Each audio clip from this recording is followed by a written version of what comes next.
Good morning. Honourable Chief Advisor, Honourable Advisors, distinguished guests, colleagues, ladies and gentlemen, friends. I'm delighted to have been invited for this superb event today, showcasing the best of Bangladesh and its flourishing business world.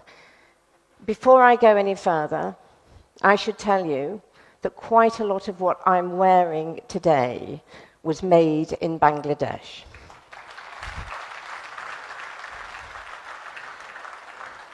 I won't go into too much detail, but rest assured, I always check the label. And earlier this year, I had the privilege of being appointed as the UK's trade envoy to Bangladesh. And when I was asked, I was absolutely delighted to accept this role for several reasons. The first is the opportunity to help with the UK government's #1 mission, and that is driving economic growth.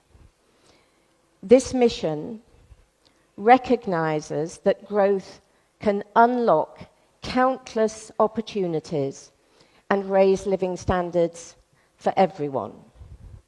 And to achieve this, we are working with business and partners around the world.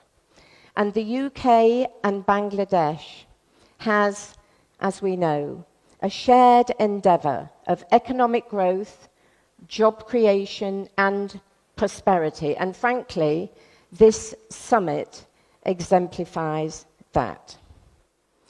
The second reason why I was very excited to accept this role was having the opportunity to come back to your vibrant and fantastic country. I was last here in 2017, and a lot has changed since then. For example, the world has witnessed the generosity of the Bangladeshi people for welcoming over 1 million Rohingya refugees who fled persecution and violence in Myanmar. Thank you for that. As we enter the 8th year of the crisis, the situation in Myanmar remains bleak. The UK, my message is our unwavering support for Bangladesh and the Rohingya people. We will continue to do everything we can to support those in need, while actively working towards a safe, dignified, and sustainable future for the Rohingya people. The UK wants to extend its heartfelt thanks to Bangladesh for its generous hospitality in hosting the refugee population. And of course, last year, as a friend of Bangladesh, we were all deeply saddened by the violence and loss of life during the student-led movement. We recognise the bravery of these students and many others who called for a different future for Bangladesh. Now, as a former Deputy Speaker of the House of Commons, and I may at some point say order, order, if things get out of hand, I take a very keen interest in institutions and the role that democracy plays in advancing stability, growth and prosperity. So the UK is working with the interim government on their priorities to restore law and order, ensure accountability, and promote national unity. And that is why, Honourable Chief Advisor, the interim government has the UK's full support as you chart a peaceful transition to an inclusive, prosperous, and democratic future for Bangladesh.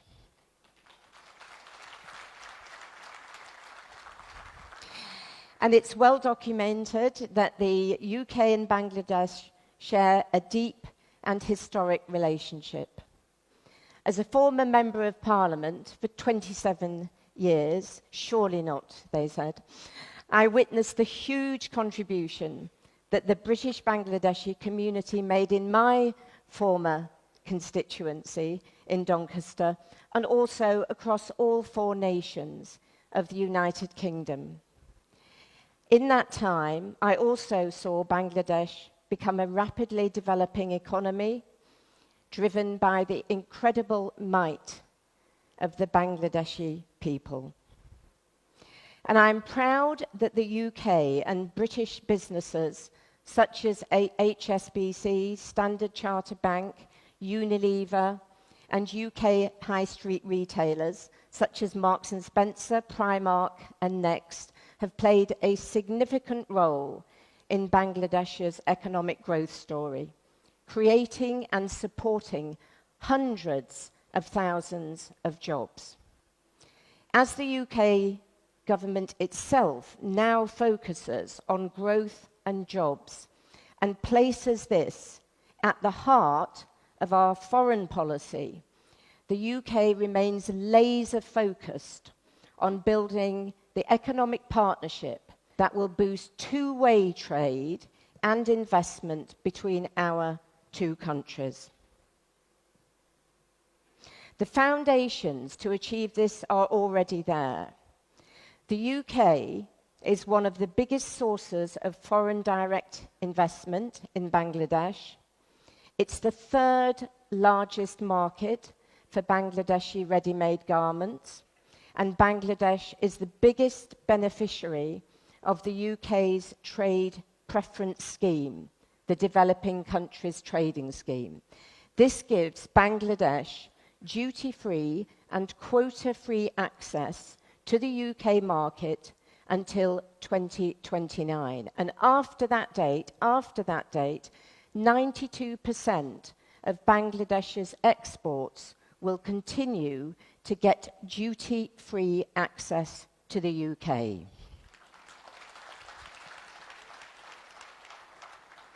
This scheme also encourages Bangladesh to diversify its exports to the UK beyond garments, laying the groundwork for Bangladesh's economic security ahead of LDC graduation next year.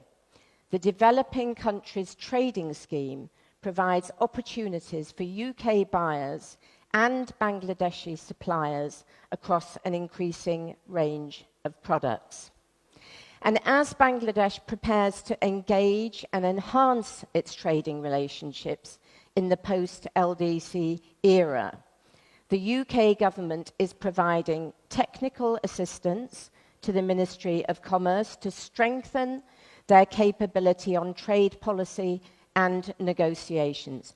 I'm also pleased that His Majesty's Revenue and Customs will be providing capacity building support to the Customs Wing of the National Board of Revenue to enhance trade facilitation. Taken together, these initiatives constitute significant UK contributions for Bangladesh's LDC graduation process. Moreover, in support of the interim government's economic priorities, the UK is playing a proud role in supporting macroeconomic stability and restoring confidence in Bangladesh's banking sector, crucially important. And that allows Bangladesh to tap into the world-leading UK expertise in the financial services sector and build resilience in countering economic headwinds. The UK offer does not stop there. However, it's further complemented by our British investment partnerships. Our development financial institution, British International Investment, recognises Bangladesh as a powerhouse market. It's investing $450 million in Bangladeshi companies between 2022 and 2026. BIA has invested in companies such as RFL Electronics to help diversify Bangladesh's manufacturing base, as well as supporting micro and SMEs and women-led businesses. I saw some great examples yesterday, I can tell you, through funding partnerships with BRAC Bank and Citibank. Sitting alongside this, our export credit agency, UK Export Finance, remains committed to supporting private sector growth with up to £2 billion cover available to support projects in Bangladesh across all sectors, all sectors. Now, while I've enjoyed the benefits of Eid to get to this venue on time, one of the challenges that affects everyone in Dhaka, I hope you won't mind me saying this, is its infamous traffic, which I'm afraid does dent productivity.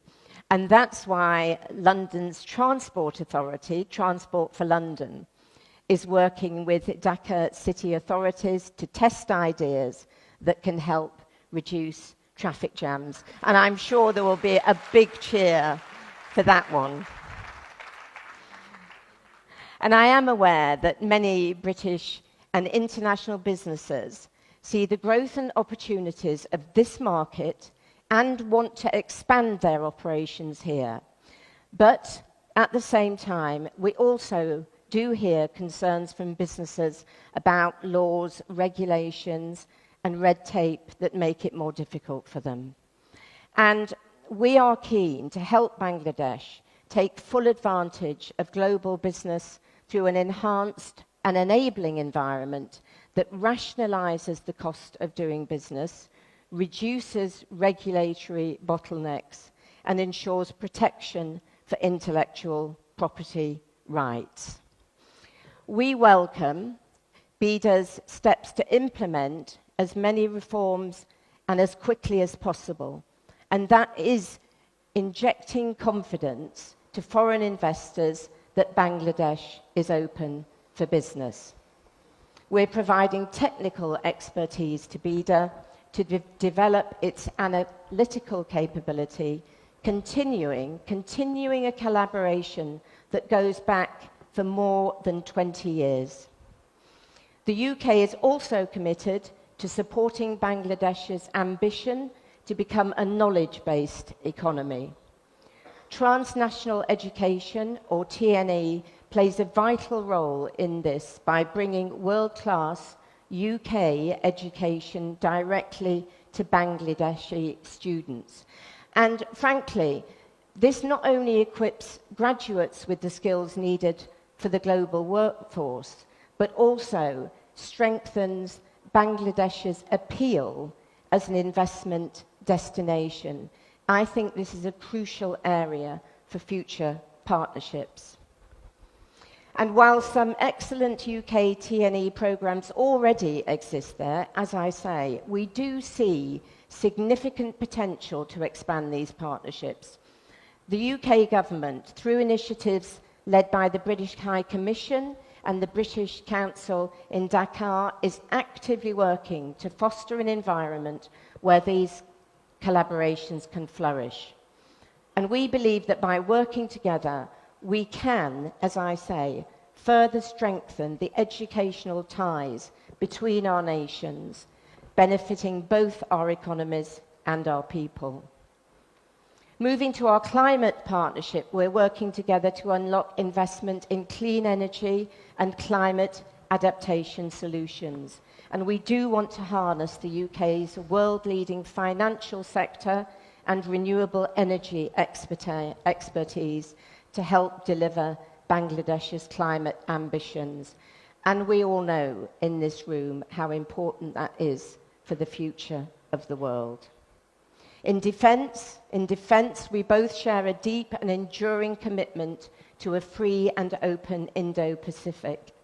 There's significant potential, however, for much closer defence collaboration over the coming years, building on our enduring military-to-military partnership. And I see opportunities to unlock ready-to-go opportunities in the maritime sector and in wider defence procurement partnerships. So, now as Bangladesh diversifies, I call to action British companies across all industries. Come out to Bangladesh, seize the opportunities here. I was delighted to be with Ashik Chowdhury last month at the UK government's Indo-Pacific Trade Roadshow in London and hear him share, as he did today, the exciting prospects to do business in this country. It's inspiring. And as he and I discussed, I'm particularly pleased that we're working closely with Bangladesh on our shared ambitions in aviation, in defence, in financial services, higher education, and the transition to cleaner growth. So to conclude, the UK and Bangladesh economic, trade, and investment relationship is stronger than ever.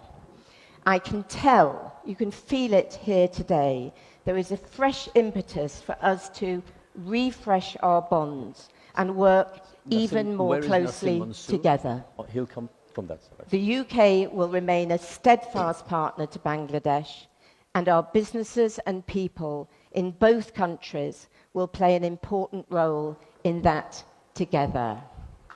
Onek Donna Bag. Hey. Thank you. Thank you. Thank you.